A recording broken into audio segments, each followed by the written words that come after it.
The late afternoon sun beat down on San Antonio, Texas. It was June 27, 2022. The air hung heavy, thick with humidity. On the outskirts of the city, near railroad tracks and a bustling highway, a tragedy was unfolding. First responders rushed to a seemingly abandoned tractor trailer. Inside, they found a scene of unimaginable horror. Dozens of bodies lay sprawled, victims of a deadly journey that had ended in the sweltering Texas heat. 53 souls, migrants all, had perished in the trailer's unforgiving heat. They had been seeking a better life, a chance at the American dream. Instead, they found a gruesome end. The trailer, designed to transport goods, had become a death trap.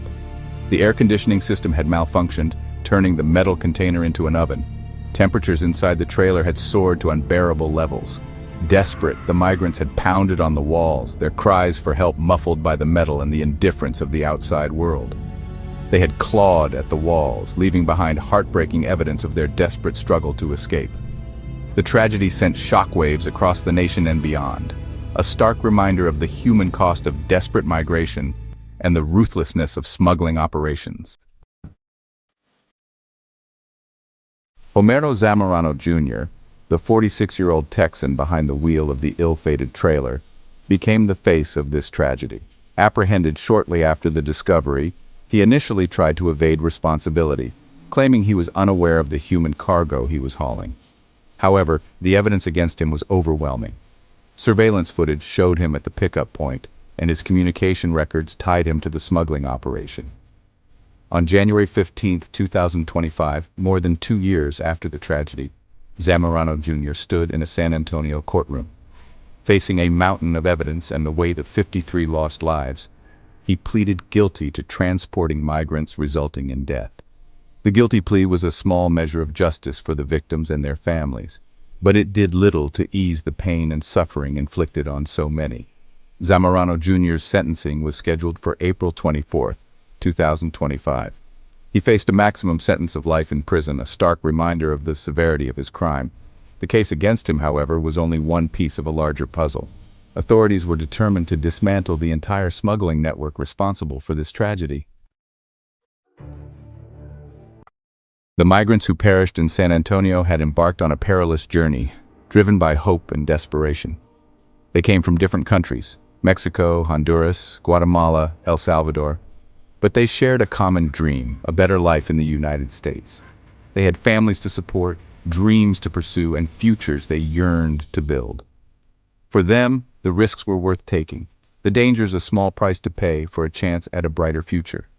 They had paid exorbitant fees, up to $15,000 each, to smugglers who promised them safe passage. These smugglers, operating in the shadows, had little regard for human life. They treated their human cargo as commodities, herding them into crowded trucks and trailers, more concerned with profit than safety. The migrants' journey was fraught with danger from the start. They faced scorching desert heat, treacherous river crossings, and the constant threat of detection and deportation.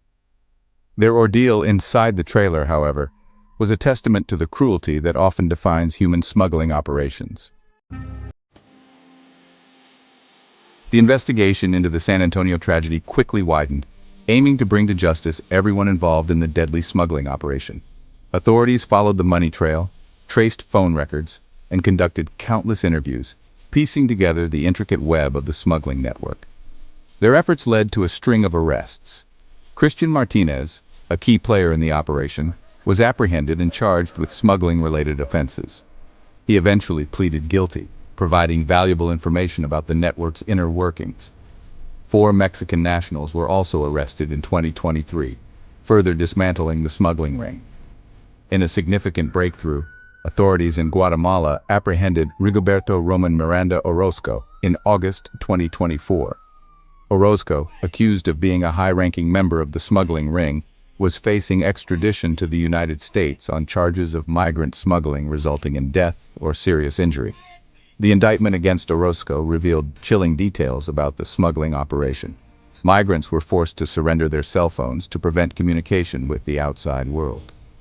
The smugglers even spread a mysterious powder inside the trailer, hoping to mask the scent of human cargo from detection dogs.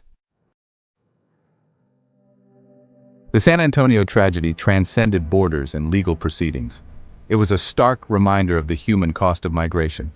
The victims were more than just numbers. They were fathers, mothers, sons, and daughters. They had hopes, dreams, and loved ones they left behind. News of their deaths sent shockwaves through their home communities. Families struggled to comprehend the loss of their loved ones. The tragedy also sparked outrage and calls for action. Politicians and activists demanded stricter border security measures. U.S. President Joe Biden called the incident horrifying and heartbreaking. Amidst the political rhetoric, the human cost remained impossible to ignore. The 53 migrants who perished were not just statistics. They deserved compassion and dignity. Their deaths served as a tragic reminder of the urgent need for humane solutions to migration.